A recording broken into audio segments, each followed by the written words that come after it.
எல்லோருக்கும் வணக்கம். என் பேர் கர்ணா. நான் எங்கே இருக்கேன் அப்படின்னு பார்த்துக்கிட்டிங்கன்னா பெரம்பலூர் மாவட்டத்தில் வந்திருக்கேன். பெரம்பலூர் மாவட்டத்தில் எங்கே இருக்குது அப்படின்னா ரஞ்சன்குடி கோட்டை அப்படிங்கிற ஒரு கோட்டையில் வந்திருக்குங்க. ரொம்பவே அழகான மிகப்பெரிய ஒரு வரலாறையும் கொண்ட ஒரு கோட்டை. பெரம்பலூர் வந்து சரியாக 17 கிலோமீட்டர் தொலைவில் வந்துருக்கு. இது வந்து ஒரே ஒரு கோட்டை தான், சரிங்களா? ஆனால் இந்த ஒரு கோட்டைக்குள்ளே 3 உட்பிரிவுகள் இருக்குது. மிகப்பெரிய ஒரு வரலாறு இருக்குது. இந்த காணொலி முடிச்சுமே பாருங்கள், இந்த கோட்டை எப்படி இருக்குது, இதோட வரலாறு என்ன, எல்லாமே தெரிஞ்சுக்கலாம். அங்கே வீடியோக்குள்ளே போகலாம்.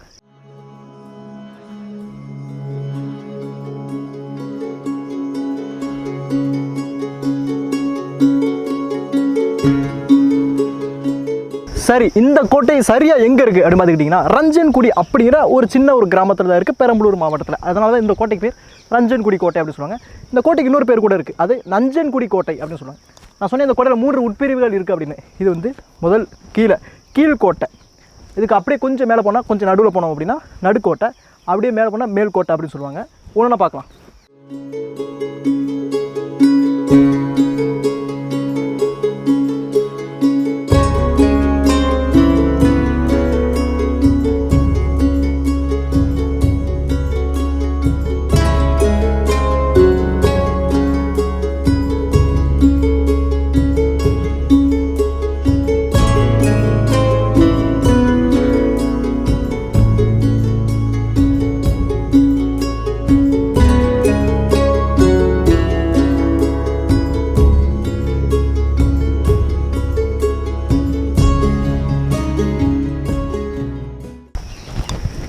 இந்த கீழ்கோட்டையோட அமைப்பு பார்த்துக்கிட்டிங்க அப்படின்னா உள்ளுக்குள்ளே வந்த உடனே அப்படியே இடது பக்கம் அப்படியே திரும்பி அப்படியே மேலே ஏறுற மாதிரி இருக்குது. நம்ம கடந்த சங்ககிரி பதிவில் கூட பார்த்தோம், அதுவும் அப்படியே தான் இருந்துச்சு. ஏன்னா இது வந்து ஒரு பாதுகாப்பு அமைப்பு. எதிரிகள் இப்படி வர்றாங்கன்னா கூட அவங்கள தாக்கிறதுக்கு அந்த ஒரு பாதுகாப்பு அமைப்பு சங்ககிரியில் பார்த்த மாதிரியே தான்.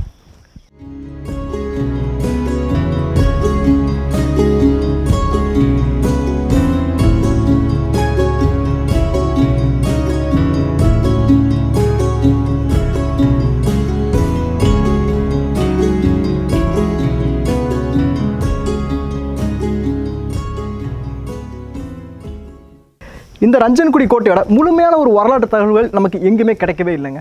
சரி, அப்போ வேறு என்ன தான் வரலாறு அப்படின்னு இந்திய தொழில்துறை என்ன சொல்கிறாங்க அப்படின்னா, இந்த கோட்டை விஜயநகர பேரரசு அவர்கள் காலகட்டத்தில் வந்து பண்ணப்பட்டிருக்கிறான். அதாவது இந்த முழு கோட்டையும் இல்லை, முதல்ல கொஞ்சம் அவங்க ஒரு ஸ்டெப் எடுத்துக்கலாம். அதற்கு அப்புறம் நவாபுகள் அவர்கள் வந்து கைப்பற்றாங்க, அவர்களுக்கு கீழே அவங்க தான் பெருசாக வந்து கட்டினாங்க அப்படின்னு இந்திய தொழில்துறை வந்து சொல்கிறாங்க. கீழ்கோட்டையை தாண்டி வந்தோம் அப்படின்னா நான் சொன்னேன் அந்த அமைப்பு அப்படியே இப்படி வரும், அப்புறம் இப்படி திரும்பும், அப்புறம் இப்படியே இப்படி இந்த பக்கம் திரும்பி இருக்குது. இங்கே வந்த உடனே ஒரு அனுமர் கோயில் வந்து இருக்குங்க மேலே. இது அடுத்த இது மத்திய கோட்டை. மத்திய கோட்டைக்குள்ளே போனோன்னா ஒரு மசூதி கூட இருக்குது. ஃபஸ்ட்டு இந்த அனுமர் கோயிலை வந்து பார்க்கலாம்.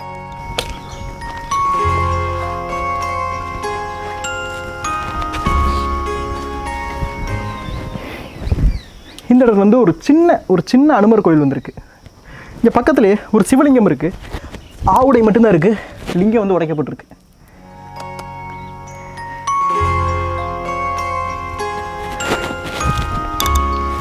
ஒரு நல்ல சின்ன ஆஞ்சநேயர் கோவில்.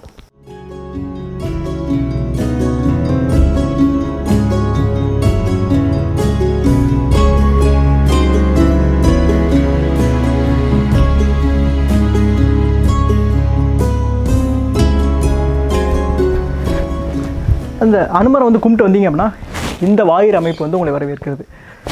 நல்லாவே பண்ணியிருக்காங்க. நல்லா கற்களை அப்படியே வச்சு பண்ணியிருக்காங்க. உள்ளுக்குள்ளே வர்றப்போ கூட பூக்கள் வச்சு நல்லா அழகாகவே பண்ணப்பட்டிருக்கு. வந்தோம் அப்படின்னா ஒரு மண்டபம், கிட்டத்தட்ட 4 தூண்கள் ஒவ்வொரு பக்கமும் இருக்குது. அது நிறைய அப்படியே சிற்பம் கூட பண்ணியிருக்காங்க. ஒரு பசு சிவபெருமான் மேலே அது பால் சொரிகிற மாதிரி நம்ம நிறைய கோயில்களில் கூட நிறைய இடத்துல பார்க்கலாம். கீழே வந்து ஒரு மன்னருடைய ஒரு சிற்பம். இது நாயக்கர்களாக இருக்கிறதுக்கு வாய்ப்பு இல்லை, ஏன்னா நாயக்கர்களுக்கு இருந்தால் கத்தி வந்து சொருகி வச்சுருப்பாங்க. அதுபோக சேவல் எல்லாமே இருக்குது. ஒரு நல்ல ஒரு அமைப்பு.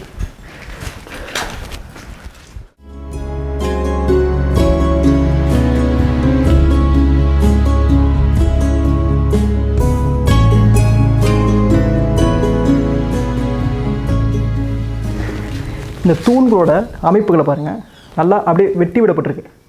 நல்லா ரொம்ப அற்புதமாக பண்ணியிருக்காங்க இந்த தூண்கள்லாம். ஒவ்வொரு அமைப்பும் வந்து அப்படின்னா இங்கே மேலே கூட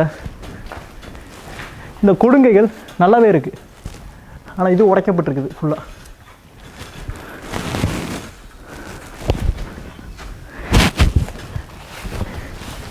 மீன் சின்னம் இருக்குது பாருங்கள், 2 மீன் சின்னம் இருக்குது.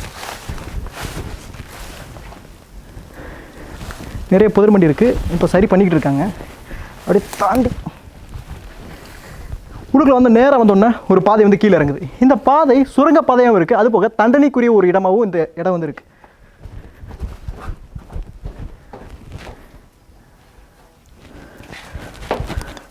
உள்ளே வந்து லாக் பண்ணியிருக்காங்க.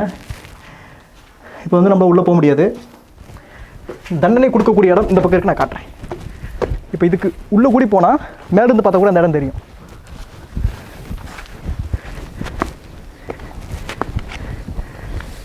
இது வந்து மசூதிங்க. இங்கே வந்து ஒரு மசூதியாக இருந்திருக்கு. உள்ளே வந்து அதான் இங்கே ஒரு அனுமர் கோயில் இருக்குது, ஒரு சிவபெருமானுடைய கோயில் இருக்குது, ஒரு மசூதி வந்து இருந்திருக்கு. இது நவாப்புகள் அவர்கள் கீழே இருந்திருக்கு. அதனாலே அவர்கள் வழிபாடு, ஒரு முஸ்லீம் வழிபாடு பண்ணுறதுக்காக இந்த இடம் வந்து இருக்குது.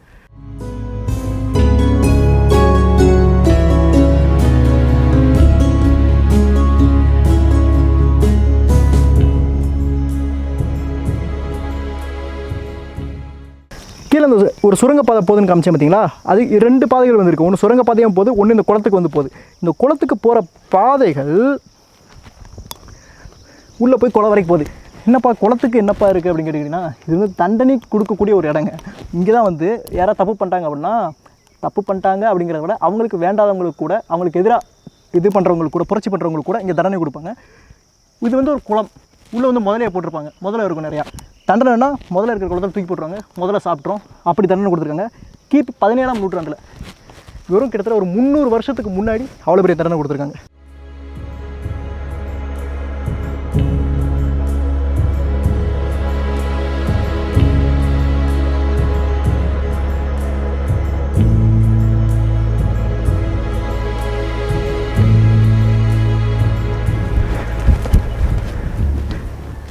இப்போ இவ்வளோ நேரம் நம்ம இருந்தது வந்து மத்திய கோட்டைங்க, சரிங்களா. இந்த பக்கம் அப்படியே மறுபடியும் பாதைகள் ஏறுது. இது வந்து மேல்கோட்டைக்கு வந்து போகிறது, சரிங்களா. மேல்கோட்டைக்கு போகிறது. இந்த கோட்டை ரொம்பவே முக்கியமான ஒரு கோட்டை, பெரம்பலூரில் இருக்கிற கோட்டை, சரிங்களா. ஏன் அப்படி சொல்கிறேன் அப்படின்னா, திருச்சி ரொம்பவே முக்கியமான ஒரு பகுதி தமிழகத்தில், ரொம்ப ரொம்ப முக்கியமான பகுதி. ஏன் அப்படி சொல்கிறேன்னா, பிரிட்டிஷ்காரங்க திருச்சி தான் மெயின் தமிழகத்தில், அதை பிடிச்சா ஒட்டுமொத்த தமிழகத்தையும் பிடிச்சிடலாம் அப்படின்னு அவங்களுக்கு தெரியும். திருச்சியை பிடிச்சவங்க தான் ஒட்டுமொத்த தமிழகத்தையும் பிரிட்டிஷ்காரங்க பிடிச்சாங்க. திருச்சி மலைக்கோட்டை வெளியில் அதை பற்றி ஃபுல்லாக பார்க்கலாம்.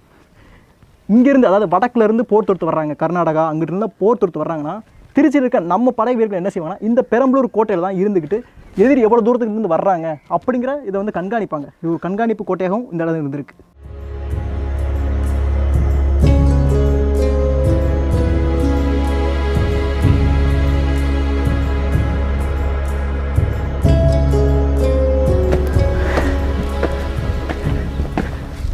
மேல்கோட்டைக்கு வந்து வந்துட்டுருக்கோம். இந்த கோட்டையோட அமைப்புகளை பார்த்தாலே தெரியும், இது ரொம்பவே பழமையான கோட்டை. அது நிறைய கற்கள், சுண்ணாம்பு, இந்த மாதிரி கிடைக்கிற ஒவ்வொரு சின்ன சின்ன செங்கல், அதை அப்படியே எடுத்து வச்சு கட்டியிருக்கிறாங்க. மேல்கோட்டையோட வாசல் ஒரு பாம்போட சின்னம், இதுவும் நல்லாவே செதுக்கப்பட்டிருக்கு. நம்ம மத்திய கோட்டையில் பார்த்த மாதிரியே தான் இங்கே உள்ள வந்தாலும் ஒரு மண்டபம் இருக்குது. தூண்கள், 4 தூண்கள். இந்த மேல்கோட்டை ரொம்பவே முக்கியமான ஒரு இடம். ஏன் அப்படி சொல்கிறேன் அப்படின்னா, இந்த கோட்டையில் மிக முக்கியமான ஒரு நிறைய இடங்கள் இருக்குது. எடுத்துக்காட்டு சொல்லணும் அப்படின்னா, மகாராஜா மகாராணி குளிக்கும் இடம் அப்படின்னு நிறையவே இருக்குது. வரிசையாக பார்க்கலாம்.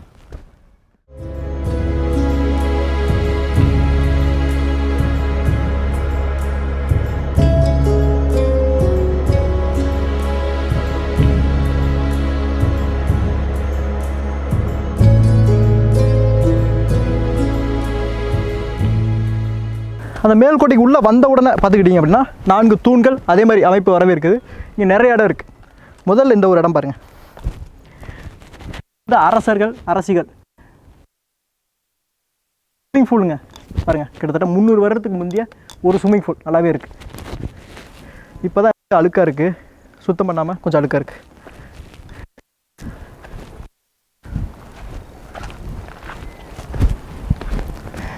அந்த அரசர் அரசி குளிக்கிற இடம் இருக்குது பார்த்தீங்களா, அதுக்கு அப்படியே மேலே வந்து ஒரு வியூ பாயிண்ட் மாதிரி இருக்கு.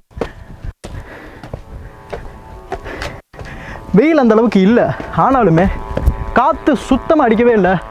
ரொம்பவே வேர்க்குது. இப்போ நான் சொன்ன இந்த இடம் வந்து இந்திய தொழில்துறை அவங்களுக்கு கீழே இருக்குது. அவங்க வந்து பாதை வந்து அமைச்சு கொடுத்துருக்குறாங்க. அதாவது இங்கேருந்து வியூ பாயிண்ட் யாரும் கீழே விழுந்துடாத மாதிரி அமைச்சு கொடுத்துருக்குறாங்க. இங்கே நிறைய பீரங்கிகள் வந்து இருந்திருக்குங்க. இந்த கோட்டையில் நிறைய பீரங்கிகள் இருந்திருக்கு. அதுக்கான குண்டுகள் எல்லாமே, அதை வெடிமருந்து கிடங்கு எல்லாமே இருந்திருக்கு. அது ஃபுல்லாமே தொழில்துறை வந்து பாதுகாத்துக்கிட்டு இருக்காங்க. இந்த இடத்துல பீரங்கி இருந்திருக்கு. இங்கேருந்து எதிரிகளை ஃபுல்லாக இப்போ நம்மளாலே கிட்டத்தட்ட ஒரு 10 மைலுக்கு மேலே ஃபுல்லாகவே பார்க்க முடியும். இப்போ அந்த காலத்தில் பார்த்துக்கோங்க, எதிரிகள் எவ்வளோ தூரத்துலேருந்து வந்தாலும் இங்கேருந்து அதுக்கேற்ற மாதிரி தயாராகிடுவாங்க. அந்த குளிக்கிற இடத்தையும் அந்த பீரங்கி மேடு இருந்துச்சுல, அதையும் தாண்டி வந்தோம் அப்படின்னா இந்த பக்கம் பாருங்கள், உங்களுக்கு அந்த கருவாக தெரியுதா, அது வந்து ஒரு கண்காணிப்பு இடம். இப்போ இங்கே கூட ஒரு வாட்ச் டவருக்கு அதை பார்க்கலாம். அதுபோக நடுவில் வந்து ஒரு முக்கியமான ஒரு தங்கும் இடமாக வந்து இருந்திருக்கு. சிறைச்சாலை வந்து இருந்திருக்கு. ஆண்களுக்கு அப்படின்னு மிகப்பெரிய சிறைச்சாலைகளும் பெண்களுக்கு அப்படின்னு தனித்தனியாகவே சிறைச்சாலை இந்த கோட்டையில் வந்து இருக்குது.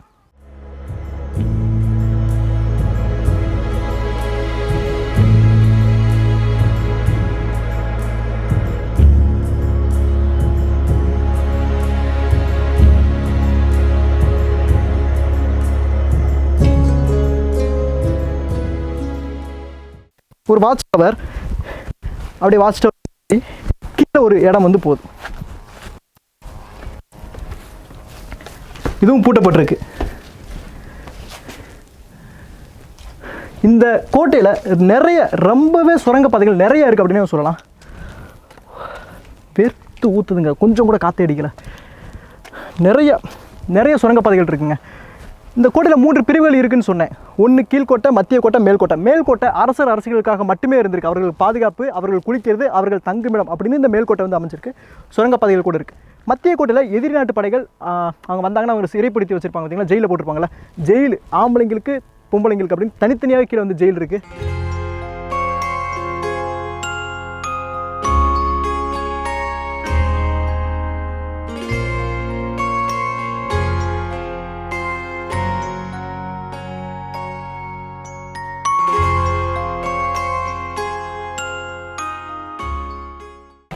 ஒரு வாட்ச் டவருங்க, கண்காணிக்கிறக்காண்டி சுற்றியுமே எங்கிட்டிருந்து போகிற தோர்த்து வந்தாலும் இந்த இடத்துல பீரங்கி வச்சுருப்பாங்க. இவ்வளோ பெருசாக வச்சுருக்கிறது பீரங்கி நீங்கள் நிறைய கோட்டையில் பார்க்கலாம். சின்ன கோட்டைகளாக இருக்கும். அதெல்லாம் வந்து துப்பாக்கிகள் உள்ளே வைக்கிறதுக்காண்டி.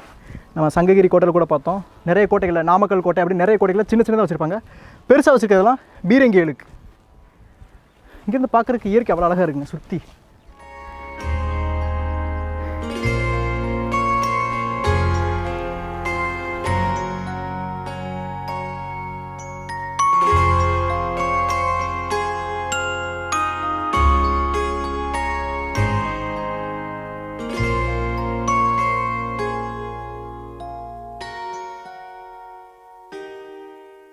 இந்த நீச்சல் குளத்தை ஒட்டியே வந்து பார்த்துக்கிட்டிங்க அப்படின்னா ராணியுடைய அந்தப்புறம் வந்து இந்த இடத்துல வந்து இருந்துக்குங்க. அந்தப்புறமாக வந்து கருதப்படுது. மேலே இந்த பக்கத்தில் ஒட்டிய இன்னும் நிறைய இடங்கள் இருந்திருக்கு. நிறைய இடங்கள் மாற்றத்தால் வந்து அழிஞ்சிருச்சுங்க. இந்த கோட்டையில் கிட்டத்தட்ட மிக முக்கியமாக எதுக்காக அந்த கோட்டையை சொல்லுவாங்க அப்படின்னா, மிகப்பெரிய ஒரு போர் நடந்திருக்கு. 1751 மிகப்பெரிய ஒரு போர். பிரெஞ்சுக்காரங்களுக்கும் பிரிட்டிஷ்காரங்களுக்கும் மிகப்பெரிய ஒரு போர் நடந்திருக்கு. வாலிகொண்டபுரம் போர் அப்படின்னு வந்து சொல்லுவாங்க. ஃப்ரெஞ்சுக்கும் பிரிட்டிஷ்க்கும் போர் நடக்குது. முதல்ல வந்து பிரெஞ்சுக்காரங்க வந்து ஜெயிச்சிடுறாங்க. சந்தா சாஹிப் வந்து ஃப்ரெஞ்சுக்கு வந்து ஹெல்ப் பண்ணுறாரு. அதுக்கு அப்புறம் பிரிட்டிஷ்காரங்க ஜெயிச்சிடுறாங்க. இந்த உள்ளூர் மக்கள், இந்த உள்ளூர் முஸ்லீம்ஸ் அவங்க உதவியோட அதுக்கப்புறம் பிரிட்டிஷ்காரங்க வந்து ஃப்ரெஞ்சை ஜெயிச்சுட்டு இந்த இடத்த அவங்க கைப்பற்றிடுறாங்க 17ஆம் நூற்றாண்டில்.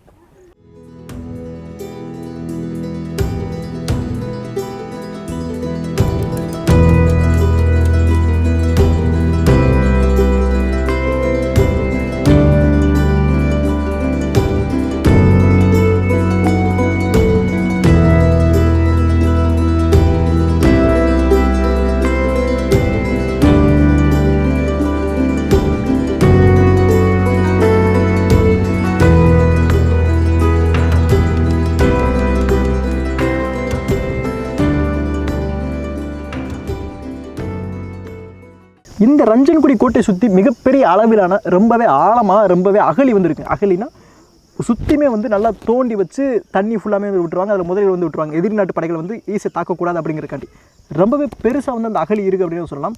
44 ஏக்கருங்க இந்த கோட்டை வந்து 44 ஏக்கர். ரொம்ப அற்புதமாக இருக்குது. தொழில்துறை சூப்பராக ரொம்ப அருமையாக வந்து பராமரிச்சுட்டு இருக்காங்க. ஃபுல்லாமே கார்டன் மாதிரி வச்சு மேலெலாம் இப்போ நிறைய செம்மைப்படுத்திக்கிட்டே இருக்காங்க. ரொம்பவே அற்புதமாக இருக்குது. ஆனால் இதில் என்ன ஒரு வருத்தம் அப்படின்னா, இந்த மிகப்பெரிய ஒரு பழமையும் வரலாறும் இந்த உள்ளூர் மக்களுக்கு தெரியல அப்படிங்கிறது கொஞ்சம் வருத்தம் தான். ஏன்னா நான் உள்ளூரில் வரக்கூடிய பாதைகளே இந்த கரெக்டாக அந்த வர்றீங்களே அந்த ஊரில் வர பாதையிலே மலம்லாம் கழிக்கிறாங்க. ரொம்பவே ஒரு வருத்தம். உள்ளூர் மக்கள் அதை உணரணும். இது மிகப்பெரிய ஒரு பழமை இருக்குது அப்படின்னு உள்ளூர் மக்கள் உணரணும்.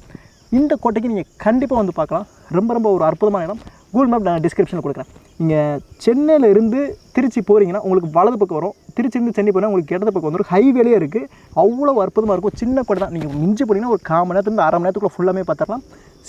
சிவன் இருந்திருக்கு, அனுமர் கோயில் இருக்குது, ஒரு மசூதி இருக்குது, தண்டனை கொடுத்த இடம், அதாவது அரசர்கள் குளித்த இடம், பாதுகாப்பு அப்படின்னு நிறைய அந்த கோட்டையில் இருக்குங்க. நீங்கள் வந்தீங்கன்னா அவ்வளோ அற்புதமாக பார்க்கலாம். கூகுள் மேப் டிஸ்கிரிப்ஷனில் கொடுக்குறேன். கண்டிப்பாக வந்து பாருங்கள். ஒரு அற்புதமான ஒரு கோட்டை. இதே மாதிரி ஒரு அற்புதமான கோட்டை கூடிய சீக்கிரம் சந்திக்கலாம் 5 மணிக்கு.